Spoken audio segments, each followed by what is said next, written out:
aja podcastnya kali ini aja. Kenapa bisa kali ini aja sih? Karena kalau ada episode selanjutnya udah kayak ini aja cukup. Soalnya kan sibuk. Kamu masih sibuk sama perlakuan? Oke, jalan dulu deh. Rahasia negara. Betul.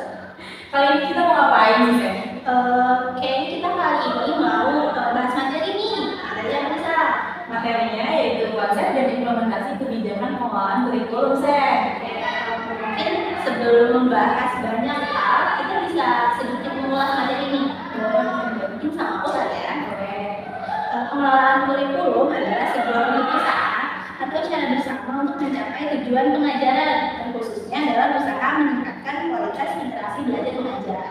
Nah, adanya pengelolaan kurikulum ini dapat memastikan bahwa proses pendidikan berjalannya terarah, terus relevan dengan kebutuhan peserta didik dan tuntutan zaman, sehingga efektif dalam mencapai tujuan pendidikan nasional dengan cara mengatur perencanaan, pelaksanaan, evaluasi, sehingga mampu mengoptimalkan potensi siswa, meningkatkan kualitas pembelajaran, dan menjawab tantangan global. Berarti pengelolaan kurikulum ini sangat penting dalam dunia pendidikan ya, Sen? Iya, betul banget. Jadi ini tuh memegang kendali gitu ibaratnya dalam dunia pendidikan. Nah, Sen, kan kemarin kita udah presentasi nih ya, terus juga udah ada 13 pertanyaan dari ada masalah ya. Tapi sayangnya kita cuma bisa jawab 3 pertanyaan. Banget ya, kemarin cuma bisa jawab 3 pertanyaan. Itu tuh pertanyaan selanjutnya salah. Mungkin kita bahas kali ini aja ya, Betul. Mungkin dari siapa dulu nih? Dari dulu kali ya. Untuk pertanyaan yang pertama nih, bisa dijawab terasa. Bagaimana implementasi evaluasi kurikulum dalam pendidikan saat ini? Bisa diberikan sama siapa? Untuk itu mungkin ya evaluasi kurikulum dalam pendidikan saat ini itu dilakukan melalui berbagai tahapan, mulai dari perencanaan, pelaksanaan, hingga penilaian akhir hasil belajar.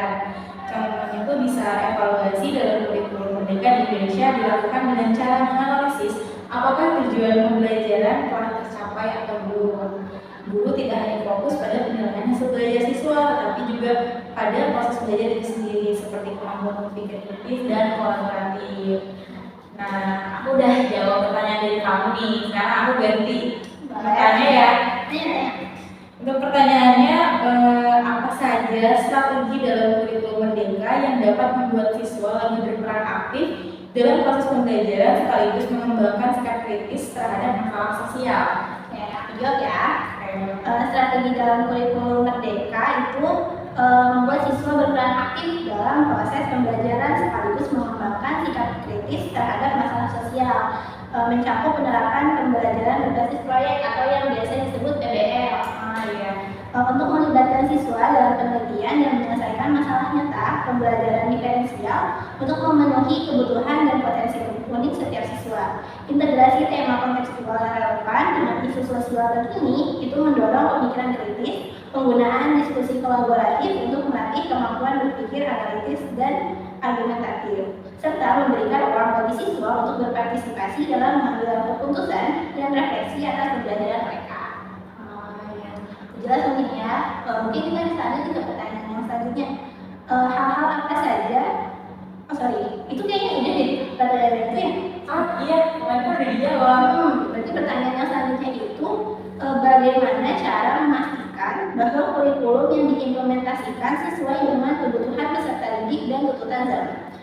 Oke, mungkin aku izin jawab ya, Sen. Itu cara memastikan kurikulum sesuai dengan kebutuhan peserta didik itu bisa dengan melakukan evaluasi berkelanjutan, melibatkan para pemangku kepentingan, mengintegrasikan teknologi, memasukkan keterampilan abad ke-21, serta menyesuaikan materi pembelajaran dengan konteks lokal dan perkembangan lokal. Jadi aku sih cukup ya, karena aku gantiannya hanya kamu lagi ya. Untuk pertanyaannya itu, apakah ada tantangan khusus dalam implementasi kurikulum Merdeka dibandingkan dengan kurikulum sebelumnya? Jika iya, bagaimana cara mengatasinya? Untuk pertanyaannya itu, tantangan dalam implementasi kurikulum Merdeka dibandingkan kurikulum sebelumnya itu meliputi kesenjangan pemahaman guru, terus keterbatasan fasilitas pembelajaran, dan adaptasi peserta didik terhadap pendekatan yang baru. Yang dapat diatasi melalui pelatihan intensif untuk pendidik, kemudian penyediaan sarana pendukung, lalu pendampingan implementasi di sekolah, serta keterlibatan komunitas pendidikan untuk berbagi praktik baik dan solusi inovatif. Karena pertanyaannya masih ada, mungkin bisa dilanjut kali ya. Boleh. Langkah apa yang akan diambil jika implementasi pengelolaan kurikulum tidak mencapai tujuan belajar? Mungkin aku bisa jawab ya, Teh. Untuk jawabannya itu, langkah-langkah yang bisa diambil jika implementasi kurikulum tidak mencapai tujuan belajar, yaitu dengan melakukan evaluasi menyeluruh terhadap kurikulum dan proses pembelajaran, melakukan revisi terhadap materi atau metode pembelajaran yang kurang efektif, memberikan pelatihan tambahan kepada tenaga pendidik, melibatkan siswa dalam proses refleksi untuk memahami kebutuhan belajar mereka, serta menyediakan dukungan tambahan seperti bimbingan belajar atau konsultasi individual bagi siswa yang kesulitan. Jadi langkah-langkahnya ada banyak ya. Banyak banget, Teh. Selanjutnya aku nanya kamu lagi ya. Pertanyaan selanjutnya itu bagaimana peran kebijakan pengelolaan pendidikan dalam mencapai tujuan pendidikan nasional? Untuk pertanyaan ini itu jawabannya mungkin lebih ke peran kebijakan pengelolaan pendidikan dalam mencapai tujuan itu memastikan terciptanya sistem pendidikan yang merata, berkualitas, dan berkelanjutan melalui perencanaan strategis, alokasi sumber daya yang adil, kemudian peningkatan kompetensi pendidik, lalu pengawasan pelaksanaan kurikulum, serta kolaborasi dengan berbagai pemangku kepentingan untuk mendukung perkembangan peserta didik secara holistik. Kalau dari aku jawabannya gitu sudah. Masih ada dalam pertanyaan lagi sih? Kayaknya masih banyak nih kayaknya. Masih banyak nih kayaknya durasinya. Oke, lanjut aja ya. Untuk kamu nih pertanyaannya, bagaimana dukungan dari pemerintah dan lembaga pendidikan lainnya dalam dapat meningkatkan efektivitas implementasi kurikulum? Aku izin jawab ya, mungkin dukungan pemerintah dan lembaga pendidikan itu bentuknya itu bisa meningkatkan efektivitas implementasi kurikulum melalui penyediaan kebijakan yang mendukung inovasi dalam pembelajaran, peningkatan kualitas tenaga pendidik melalui pelatihan dan workshop, terus juga bisa melalui penyediaan fasilitas dan teknologi yang memadai di sekolah-sekolah, bantuan dana untuk pengadaan sarana dan prasarana pendidikan, serta membangun kerjasama dengan berbagai pihak, termasuk institusi pendidikan lain untuk berbagi pengalaman dan metode pembelajaran yang inovatif. Oke, selanjutnya aku mau nanya nih, sebelumnya sudah dijelaskan kan pada peran concern. Oke, maaf, mungkin ini udah dijawab ya di minggu lalu ya kan. Aku lanjut ke pertanyaan selanjutnya aja ya.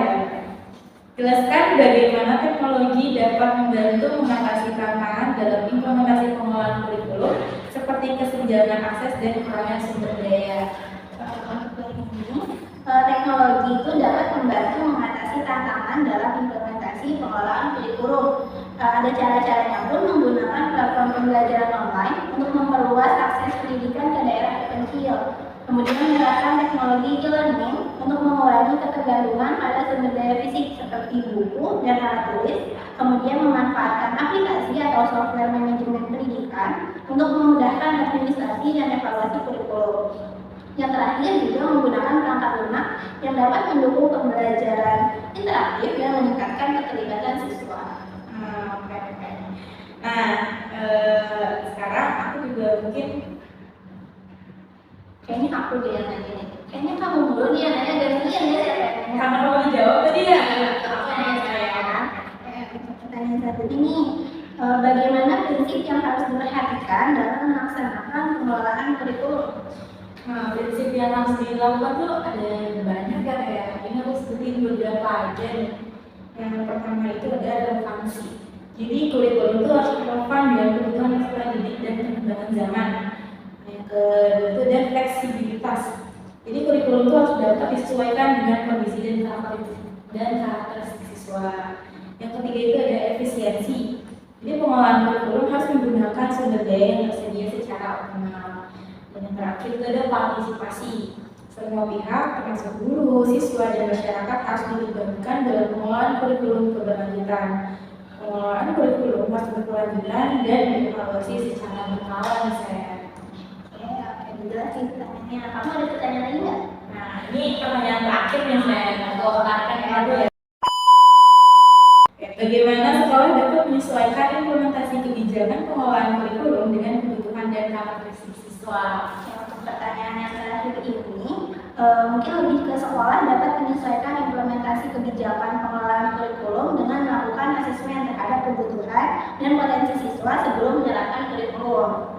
Mengadopsi metode pembelajaran yang beragam untuk memenuhi berbagai gaya belajar siswa, kemudian mengembangkan program remedial atau pengayaan sesuai dengan kemampuan siswa, dan melibatkan orang tua dalam proses pendidikan untuk memahami lebih baik kebutuhan siswa, serta memperhatikan aspek psikologis dan emosional siswa dalam proses pembelajaran. Jawaban dari aku sih cukup kayak gitu aja. Ini kayaknya semua pertanyaan udah dijawab semua ya. Jadi udah ada 10 pertanyaan saya udah kejawab semua. Iya. Sekarang apa lagi nih Fen? Mungkin karena udah terjawab semua juga, terus juga pertanyaan tadi dan jawaban kita tadi kan sudah mencukupi sama materinya, jadi kayaknya penjelasan dari kita cukup sih. Terus juga mungkin karena namanya juga podcast kali ini aja ya, jadi kita akhiri aja mungkin ya. Sampai sini aja. Tapi sebelumnya kita mau makasih dulu nih sama teman-teman karena teman-teman udah mau mendengarkan sampai akhir. Semoga penjelasan dari kita dapat bermanfaat dari teman-teman semuanya. Kami juga mengucapkan maaf ya jika ada salah kata atau kekurangan dalam menjelaskan materi karena kita berdua masih belajar ya Sen. Jadi kalau misal dari teman-teman ada mau saran, kita juga buka saran banget ya. Gitu aja sih kalau dari aku. Dari aku juga cukup. Aku ucapkan terima kasih ya sama teman-teman. Mungkin kalau ada yang mohon maaf. Wassalamualaikum warahmatullahi wabarakatuh.